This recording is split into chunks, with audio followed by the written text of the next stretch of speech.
فرزند زہرا یہ حالات برے ہیں۔ کاشانۂ بصیرت ویب سائٹ، واٹس ایپ اور یوٹیوب چینل پر مشتمل ایک ایسا مکمل پلیٹ فارم جس پر محروم بصارت کے لیے بالخصوص اور تمام افراد کے لیے بالعموم سینکڑوں کی تعداد میں مستند اسلامی کتب دستیاب ہیں۔ لہذا گزارش ہے کہ آپ اپنی ذمہ داری نبھاتے ہوئے کاشانۂ بصیرت کی ویب سائٹ کو وزٹ، واٹس ایپ چینل کو فالو اور یوٹیوب چینل کو سبسکرائب کرنے کے ساتھ ساتھ بیل آئیکن کو پریس کیجئے تاکہ آپ علم کے حصول کے ساتھ ساتھ مذہب اہل بیت کی اشاعت میں بھی اہم کردار ادا کرتے رہیں۔ کاشانۂ بصیرت۔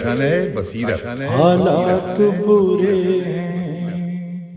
السلام علیکم معزز سامعین، جو میں آپ کے سامنے کتاب پڑھ رہی ہوں وہ پہلی بات تو یہ کہ آپ مجھے پہچان گئے ہیں میری آواز سے۔ میرا نام ملکہ جعفری ہے۔ میں کاشانۂ بصیرت کے حوالے سے آپ کی اس بزم میں جو کتاب پڑھ رہی ہوں اس کا نام میزان الحکمت جلد نمبر 6 ہے، اور علم کی ہیڈنگ سے ہم پڑھ رہے ہیں اس کتاب کو۔ اب جو پیج نمبر میں پڑھوں گی وہ 743 ہے، اور وہ اس طرح سے شروع ہوتا ہے کہ حضرت رسول اکرم صلی اللہ علیہ وسلم، بحار الانوار جلد نمبر 2 پیج نمبر 44۔ 3 قسم کے لوگ ایسے ہیں جن کے حق کو سوائے واضح طور پر نفاق رکھنے والے منافق کے کوئی حقیر نہیں جانتا۔ نمبر 1 سفید ریش مسلمان، نمبر 2 امام عادل بریکٹ میں لکھا ہے معصوم، اور نمبر 3 خیر کی تعلیم دینے والا۔ حضرت رسول اکرم صلی اللہ علیہ وسلم کنز الاعمال حدیث نمبر 43,811۔ مومن کے اخلاق میں خوشامد و حسد شامل نہیں ہے سوائے علم کے حصول کے سلسلے میں۔ حضرت علی علیہ السلام کنز الاعمال حدیث نمبر 29,364، 28,938، اور اس میں ہے مومن کا خلق یہ نہیں کہ خوشامد و حسد کرے۔ حصول و علم کے سوا کسی اور موقع پر خوشامد و حسد جائز نہیں۔ حضرت رسول اکرم صلی اللہ علیہ وسلم کنز الاعمال حدیث نمبر 28,938۔ قول مؤلف ملاحظہ ہو بحار الانوار جلد 2 صفحہ نمبر 40، باب عالم کا حق۔ حدیث کا نمبر ہے 2873۔ عالم کی تکریم، ہیڈنگ ہے عالم کی تکریم۔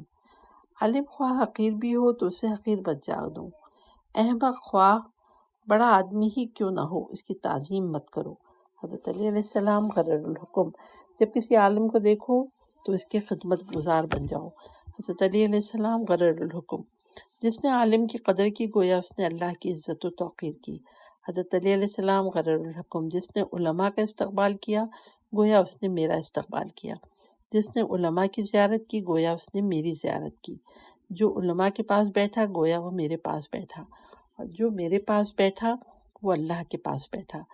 حضرت رسول اکرم کنز الاعمال حدیث نمبر 28,883۔ قول مؤلف ملاحظہ ہو تعظیم، باب تعظیم جائز۔ حدیث کا نمبر ہے 2874۔ طالب علم کے فرائض۔ طالب علم کا فرض ہے کہ وہ اپنے آپ کو عادی بنائے، بروایت مؤدب کرے، علم کے طلب کرنے کا اس کے سیکھنے سے درماندہ نہ ہو، جو کچھ جان چکا ہے اسے بہت کچھ نہ سمجھے۔ حضرت علی علیہ السلام قرر الحکم، ہر چیز جب کمیاب ہو جاتی ہے تو اس کی عزت ہوتی ہے، لیکن علم جب زیادہ ہوتا ہے تو اس کی عزت ہوتی ہے۔ پیج نمبر ہے 745۔ حضرت علی علیہ السلام قرر الحکم، علم کو کوئی شخص محفوظ نہیں کر سکتا مگر جو طویل عرصے تک پڑھتا رہے۔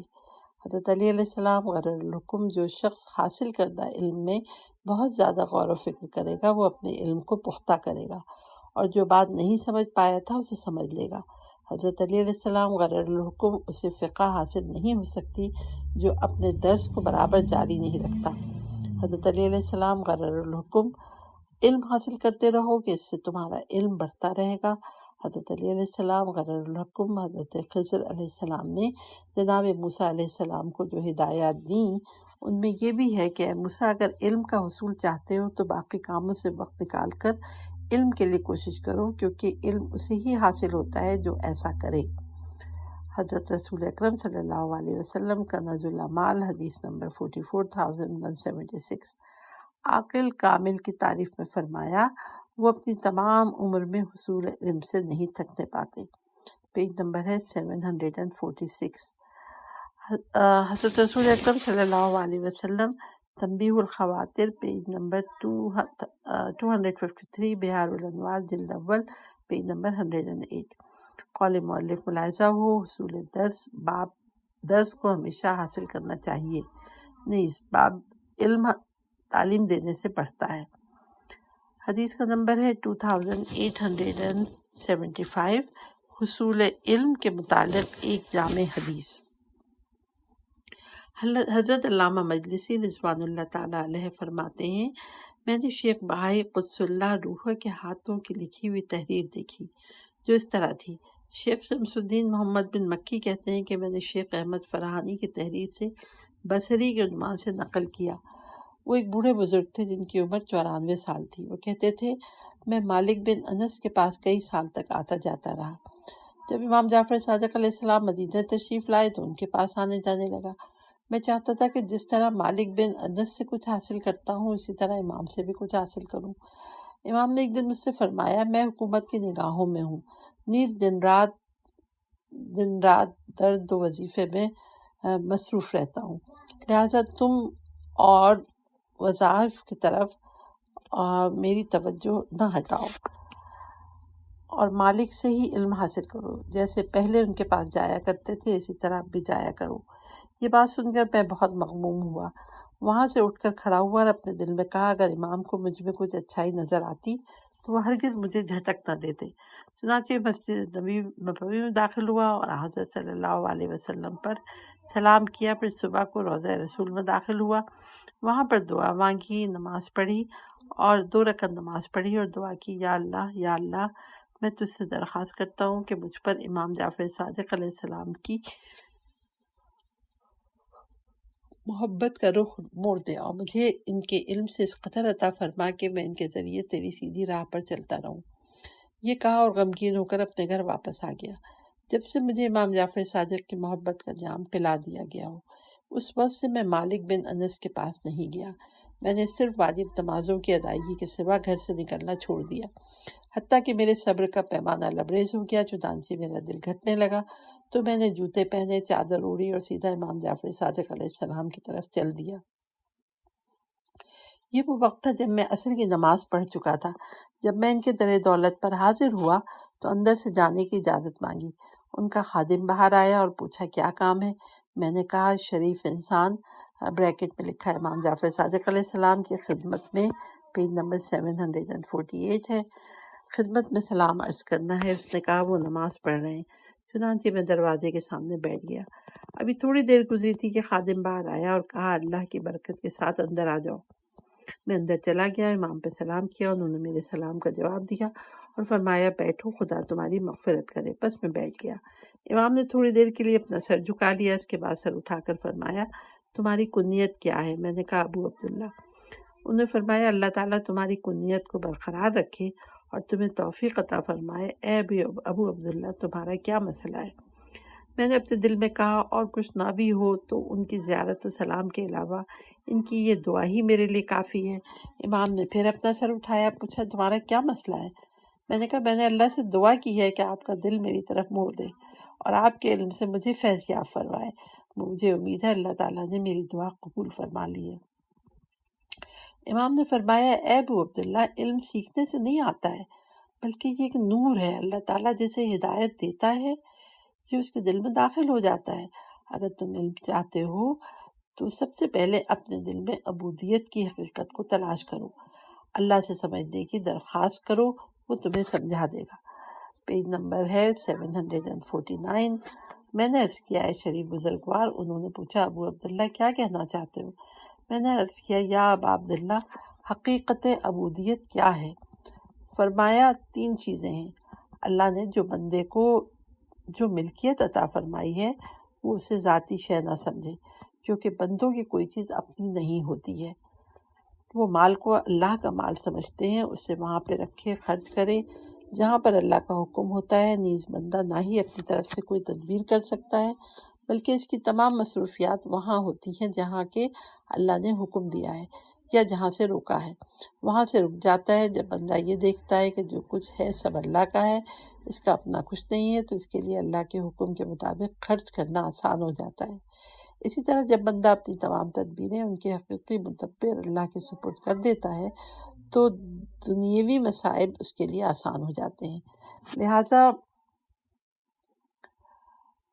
جب بندہ اللہ کے اوامر و نواہی کے مطابق اپنے کاموں کو سر انجام دیتا ہے تو اسے لڑائی جھگڑے کی، شیخی بڑھانے، فخر و مباحثت کرنے کی ضرورت نہیں ہوتی۔ اسی طرح جب اللہ تعالیٰ بندے کو ان 3 خصوصیات سے نوازتا ہے تو اس کے لیے دنیا، ابلیس اور مخلوق کا معاملہ آسان ہو جاتا ہے، اور کثرت سے جمع آوری اور فخر و مباحثت کے لیے دنیا کا طالب نہیں ہوتا۔ عزت و تفوق کے حصول کے لیے لوگوں کے پاس موجود دولت کا طلبگار نہیں ہوتا۔ پیج نمبر 750 ہے۔ اپنے شب و روز کو ضائع نہیں کرتا، یہ تقویٰ کا پہلا درجہ ہے۔ چنانچہ اللہ تعالیٰ فرماتا ہے تلک الدار الآخرہ، یعنی آخرت کا گھر تو ہم انہی لوگوں کے لیے خاص کر دیں گے جو روئے زمین پر نہ سرکشی کرنا چاہتے ہیں اور نہ فساد، پھر انجام تو پرہیزگاروں ہی کا ہے۔ قصص آیت نمبر 83۔ میں نے عرض کیا یا ابا عبداللہ مجھے کچھ نصیحت فرمائیے۔ فرمایا میں تمہیں 9 چیزوں کی نصیحت کرتا ہوں، بلکہ میری نصیحت ان تمام لوگوں کے لیے ہے جو اللہ کی راہ پر گامزن ہونا چاہتے ہیں۔ میری دعا ہے کہ خداوند عالم تمہیں ان پر عمل کرنے کی توفیق عطا فرمائے۔ ان میں سے 3 ریاضت نفس سے متعلق ہیں، 3 حلم اور 3 علم کے ساتھ تعلق رکھتے ہیں۔ انہیں خوب اچھی طرح یاد کر لو اور ان سے غفلت مت برتو۔ عنوان بصری کہتے ہیں کہ میں نے پوری یکسوئی کے ساتھ سب کچھ سنا۔ امام علی مقام نے فرمایا جن چیزوں کا تعلق ریاضت نفس کے ساتھ ہے وہ یہ ہیں۔ نمبر 1، جس چیز کی تمہیں خواہش نہیں ہے اس کے کھانے سے پرہیز کرو، کیونکہ اس سے حماقت اور دیوانگی پیدا ہوتی ہے۔ نمبر 2، جب بھوک لگے تو کھانا کھاؤ، جب کھانا کھانے لگو تو حلال کھاؤ، بسم اللہ پڑھ کے کھاؤ۔ نمبر 3، پیغمبر خدا کی اس حدیث کو پیش نظر رکھو کہ پیٹ سے برا برتن اور کوئی نہیں جسے انسان بھرتا ہے، اگر اس کا بھرنا ضروری بھی ہو جائے تو اس کی 1/3 کھانے کے لیے 1/3 پانی کے لیے، پیج نمبر 751 ہے، اور 1/3 سانس لینے کے لیے ہو۔ جن چیزوں کا تعلق حلم سے ہے وہ یہ ہیں۔ نمبر 1، تمہیں کوئی شخص یہ کہے کہ اگر تم نے مجھے ایک بات کہی ہے اور اس کے بدلے میں 10 بات سنو گے تو تم اس کے جواب میں کہو کہ اگر تم مجھے 10 باتیں کہو گے تو میں ایک کا بھی جواب نہیں سنو گے۔ نمبر 2، جو تمہیں گالی دے اس سے کہو کہ اگر تم اپنی بات میں سچے ہو تو میری دعا ہے کہ اللہ تعالیٰ مجھے معاف کرے، اور اگر جھوٹے ہو تو میری دعا ہے کہ اللہ تمہیں معاف کرے۔ نمبر 3، اگر کوئی تمہیں بیہودہ انداز میں دھمکی دے تو ناصحانہ اور شفقتی انداز میں اس کی بات کو رد کرو۔ جن باتوں کا علم کے ساتھ تعلق ہے وہ یہ ہیں۔ نمبر 1، جن چیزوں کو نہیں جانتے علماء سے پوچھو، البتہ یہ خیال رہے کہ ان کی لغزش کو ڈھونڈنے اور آزمائش کے طور پر سوال نہ کرو، اور اس بارے میں اپنی رائے میں عمل کرنے سے پرہیز کرنا۔ نمبر 3، جہاں تک بن پڑے احتیاط کا راستہ اختیار کرو۔ نمبر 3، فتویٰ دینے سے یوں راہ فرار اختیار کرو جیسے شیر سے ڈر کر بھاگتے ہو، اور اپنی گردن کو لوگوں کے لیے پکی قرار نہ دو۔ اے ابو عبداللہ اب یہاں سے جاؤ، میں نے تمہیں جو نصیحتیں کرنا تھی کر دی، اب میرے درود و وظیفے کا وقت ضائع نہ کرو کیونکہ مجھے اپنے نفس کا بہت خیال ہے۔ والسلام علی من اتبع الہدی، ہدایت کے پیروکاروں پر سلام۔ پیج نمبر ہے 752، بہار الانوار جلد اول، پیج نمبر 224 اور پیج نمبر 226۔ حدیث کا نمبر ہے 2876، ہیڈنگ ہے علماء۔ ہمارے شیعہ علماء کے گھوڑے دفاع کے لیے اونچی سرحد کے پاس بندھے ہوئے ہیں جو شیطانوں اور عفریتوں سے ملتی ہے۔ وہ ان شیطان اور حضرتیوں کو ہمارے کمزور شیعوں پر حملہ آور ہونے، ابلیس اور اس کے پیروکار کے مسلح ہونے سے روکتے ہیں۔ امام جعفر صادق علیہ السلام، بہار الانوار جلد 2، پیج نمبر 5۔ اگر بیعت کرنے والوں کی موجودگی مدد کرنے والوں کے وجود سے مجھ پر حجت تمام نہ ہو گئی ہوتی اور نہ وہ عہد ہوتا جو اللہ نے علماء کے لیے علماء سے لے رکھا ہے کہ وہ ظالم کی شکم پوری اور مظلوم کی گرسندگی پرسکون و قرار سے نہ بیٹھیں تو میں خلافت کی باغ ڈور اسی کے کاندھے پر ڈال دیتا۔ حضرت علی علیہ السلام، نہج البلاغہ، خطبہ نمبر 3، شرح ابن بالحدید، جلد اول، پیج نمبر 202۔ علماء امین، متقی، مضبوط و محفوظ قلعے اور اوصیہ سردار ہوتے ہیں۔ امام جعفر صادق علیہ السلام، کافی، جلد اول، پیج نمبر 33۔ علماء رہبر و رہنما ہوتے ہیں اور متقی سردار ہوتے ہیں، پیج نمبر 753۔ حضرت رسول اکرم صلی اللہ علیہ وسلم کا کنز الاعمال، حدیث نمبر 28,678۔ بادشاہ لوگوں پر حاکم ہوتے ہیں اور علماء بادشاہوں پر حکمران ہوتے ہیں۔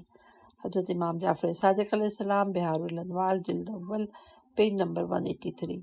علماء لوگوں پر حاکم ہوتے ہیں۔ حضرت علی علیہ السلام، غرر الحکم۔ جوہلاء کی کثرت کی وجہ سے علماء ان میں غریب الدیار ہوتے ہیں۔ حضرت علی علیہ السلام، بہار الانوار، جلد 78، پیج نمبر 81۔ ہمارے قائم یعنی آل محمد کی غیبت کے بعد ایسے علماء نہ ہوں گے جو لوگوں کو قائم آل محمد کی طرف دعوت دیں گے، ان کی طرف لوگوں کی رہنمائی کریں گے، اللہ کی حجتوں اور دلیلوں کے ساتھ ان کے دین کا دفاع کریں گے، اور اللہ کے مستضعف بندوں کو ابلیس اس کے سرکش چیلوں، چانٹوں کے جالوں اور ناصبیوں کے پھندوں سے ان کو نجات دلائیں گے۔ تو روئے زمین پر جو شخص بھی ہوگا وہ دین خدا سے پھر جائے گا۔ امام علی نقی علیہ السلام، بہار الانوار، جلد 2، پیج نمبر 6۔ علماء اخلاق کے لحاظ سے سب لوگوں میں نمایاں اور طبعی طور پر تمام سب لوگوں سے کم ہوتے ہیں۔ حضرت علی علیہ السلام، غرر الحکم، پیج نمبر 754۔ قول مؤلف ملاحظہ ہو، امثال، باب علماء کی مثال۔ حدیث کا نمبر ہے 2877۔ علماء اللہ کے امین ہیں۔ علماء اللہ کی طرف سے ان کی مخلوق پر امین ہے۔ حضرت رسول اکرم صلی اللہ علیہ وسلم، کنز الاعمال، حدیث نمبر 28,675۔ علماء میری امت کے امین ہیں۔ حضرت رسول اکرم صلی اللہ علیہ وسلم، کنز الاعمال، حدیث نمبر 28,676۔ عالم زمین میں اللہ کا امین ہوتا ہے۔ حضرت رسول اکرم صلی اللہ علیہ وسلم، کنز الاعمال، حدیث 28,671۔ علم اللہ کی زمین میں اس کی امانت ہے اور علماء اس کے امین ہیں، پس جس شخص نے اپنے علم پر عمل کیا اس نے اللہ کی امانت داری کر دی، اور جس نے عمل نہیں کیا اس کا نام خیانت کرنے والوں کے دفتر میں لکھا جاتا ہے۔ حضرت رسول اکرم صلی اللہ علیہ وسلم، بہار الانوار، جلد نمبر 2، پیج نمبر 26، جلد 77، پیج نمبر 166۔ علماء جب تک صاحبان اقتدار کے ساتھ میل جول نہ رکھیں، پیج نمبر 755 ہے، وہ نبیوں کے امین ہوتے ہیں۔ حضرت رسول اکرم صلی اللہ علیہ وسلم، کنز الاعمال، حدیث نمبر 28,952۔ قول مؤلف ملاحظہ ہو، باب علم میں خیانت، نیز باب علماء اور بادشاہوں میں میل جول۔ حدیث کا نمبر ہے 2878۔ ہیڈنگ ہے عالم۔ عالم کو غیر عالم پر وہی فضیلت ہے جو نبی کی غیر نبی پر ہوتی ہے۔ حضرت رسول اکرم صلی اللہ علیہ وسلم، کنز الاعمال، حدیث نمبر 28,798۔ عالم جاہل کو پہچانتا ہے کیونکہ وہ پہلے جاہل تھا، لیکن جاہل عالم کو نہیں پہچانتا کیونکہ وہ پہلے عالم نہیں تھا۔ حضرت علی علیہ السلام، غرر الحکم۔ عالم اپنے دل و دماغ سے غور کرتا ہے جبکہ جاہل اپنی آنکھوں اور نگاہوں سے دیکھتا ہے۔ حضرت علی علیہ السلام، غرر الحکم۔ عالم ہوتا ہے جس سے اس کا علم پرہیزگاری اور تقویٰ کی طرف، عالم فنا سے زہد کی طرف اور جنت المأویٰ کے ساتھ محبت کرنے کی دعوت دیتا ہے۔ حضرت علی علیہ السلام، غرر الحکم، پیج نمبر 756 ہے۔ عالم کے دل میں حماقت اور خود پسندی نہیں ہوتی۔ حضرت علی علیہ السلام، کافی، جلد اول، پیج نمبر 36۔ کوئی عالم اس وقت تک صحیح معنوں میں عالم نہیں ہو سکتا جب تک وہ اپنے سے بالاتر کے ساتھ حسد کو، اپنے سے پست کے ساتھ تحقیر کو اور اپنے علم کے ذریعے دنیاوی مال دولت کے حاصل کرنے کو ترک نہ کر دے۔ حضرت علی علیہ السلام، غرر الحکم۔ کوئی بندہ اس وقت تک عالم نہیں ہو سکتا جب تک وہ اپنے سے معفوق کے ساتھ حسد کو اور اپنے سے ماتحت کو حقیر سمجھنے کو ترک نہ کر دے۔ حضرت امام محمد باقر علیہ السلام، بہار الانوار، جلد 78، پیج نمبر 172۔ تحف العقول، پیج نمبر 214۔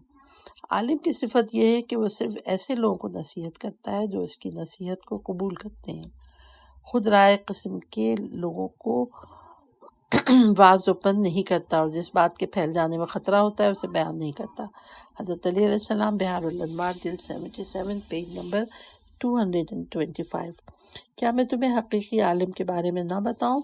صحیح بریکٹ میں لکھا ہے، صحیح معنی میں عالم وہ ہوتا ہے جو اللہ کی نافرمانی کو اللہ لوگوں کے لیے مزین کر کے پیش نہ کرے، انہیں عذاب الہی سے بے خوف اور اللہ کی رحمت سے مایوس نہ کرے۔ حضرت علی علیہ السلام، منہج السعادت، جلد نمبر 3، صفحہ نمبر 133، پیج نمبر ہے 757، حدیث کا نمبر ہے 2879، ہیڈنگ ہے عالم کی علامات۔ حضرت لقمان نے اپنے بیٹے سے کہا، عالم کی 3 علامتیں ہیں: خدا کی ذات کا علم، جس چیز سے محبت کرتا ہے اس کا علم، اور جس چیز کو ناپسند کرتا ہے اس کا علم۔ حضرت امام جعفر صادق علیہ السلام، بہار الانوار، جلد اول، صفحہ نمبر 210، جلد 71، پیج نمبر 36 ہے۔ حضرت امیر المومنین علیہ السلام فرمایا کرتے تھے، پیج نمبر 206 ہے، سوری۔ حضرت امیر المومنین علیہ السلام فرمایا کرتے تھے، عالم کی 3 علامتیں ہیں: علم، حلم اور خاموشی۔ امام جعفر صادق علیہ السلام، بہار الانوار، جلد 2، پیج نمبر 59، کافی، جلد اول، پیج نمبر 37، اس کتاب میں ہے، اے طالب علم، عالم کی علامات میں سے اپنی بات کی تنقیح اور فنون نظری کے حقائق کا علم۔ امام حسین علیہ السلام، بہار الانوار، جلد 78، پیج نمبر 119، تحف العقول، پیج نمبر 178، حدیث کا نمبر ہے 2880، ہیڈنگ ہے عالم کی خصوصیات۔ عالم وہ ہوتا ہے جو اپنی قدر و منزلت کو پہچانے، جبکہ انسان کی جہالت کے لیے اتنا ہی کافی ہے کہ پیج نمبر 785 ہے کہ وہ اپنی قدر کو نہ پہچانے۔ حضرت علی علیہ السلام، بہار الانوار، جلد نمبر 7، پیج نمبر 107۔ عالم وہ ہوتا ہے جو نہ خود علم سے سیر ہوتا ہے اور نہ ہی اس کے علم سے لوگ سیر ہوتے ہیں۔ حضرت علی علیہ السلام، غرر الحکم، عالم وہ ہوتا ہے جو علم حاصل کرنے سے اکتاتا نہیں ہے۔ حضرت علی علیہ السلام، غرر الحکم۔ حضرت امیر المومنین علیہ السلام کی اپنے فرزند امام حسن علیہ السلام کے نام وصیت سے اقتباس: میں نے جہالت کی تمام قسمیں تمہاری گوش گزار کر دی ہیں تاکہ تم اپنے آپ کو عالم نہ سمجھنے لگ جاؤ۔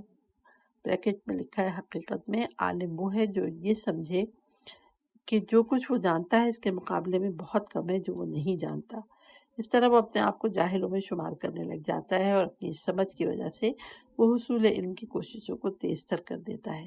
وہ ہمیشہ علم کے طلب کرنے میں مصروف رہتا ہے، اسی میں اس کی رغبت ہوتی ہے، اسی سے وہ استفادہ کرتا ہے، اہل علم کے لیے خاضع و خاشع رہتا ہے، اپنی رائے کو کافی نہیں سمجھتا، خاموشی اختیار کیے رہتا ہے، خطاؤں سے ڈرتا رہتا ہے، خطا کاری کرنے سے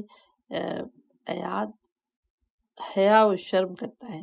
اگر اس کے سامنے کوئی ایسی بات کی جائے جسے وہ نہیں جانتا تو اس کا انکار نہیں کرتا، کیونکہ وہ اپنی جہالت کا اقرار کر چکا ہوتا ہے۔ پیج نمبر 759 ہے، بہار الانوار، جلد نمبر 77، پیج نمبر 221، 22 اور پیج نمبر 300۔ البتہ اس صفحے میں مذکورہ عبارت میں قدر اختلاف ہے۔ مثلا میں نے تمہیں ہر قسم کی جہالتوں سے ڈرایا ہے، اور خطاؤں کا انکار کرتا ہے اس لیے کہ وہ اپنی جہالت کا اندازہ رکھتا ہے۔ جو شخص یہ کہے کہ میں عالم ہوں وہ جاہل ہے۔ حضرت رسول اکرم صلی اللہ علیہ وسلم، بہار الانوار، جلد 2، پیج نمبر 110۔ جو شخص کہے کہ یقیناً میں عالم ہوں وہ جاہل ہے۔ حضرت رسول اکرم صلی اللہ علیہ وسلم، الترغیب والترہیب، جلد 1، پیج نمبر 130۔ اسی طبرانی نے بھی روایت کی ہے کہ جو شخص یہ دعویٰ کرے کہ وہ علم کے آخری درجے تک پہنچا ہوا ہے تو وہ اس بات کا اظہار کر رہا ہوتا ہے کہ وہ جہالت کے انتہائی درجے تک پہنچا ہوا ہے۔ حضرت علی علیہ السلام، غرر الحکم، اللہ تعالیٰ کے نزدیک سب سے زیادہ مبغوض لوگوں کی صفات میں فرماتے ہیں، اور ایک وہ شخص ہے جس نے جہالت کی باتوں کو ادھر ادھر سے چن لیا ہے،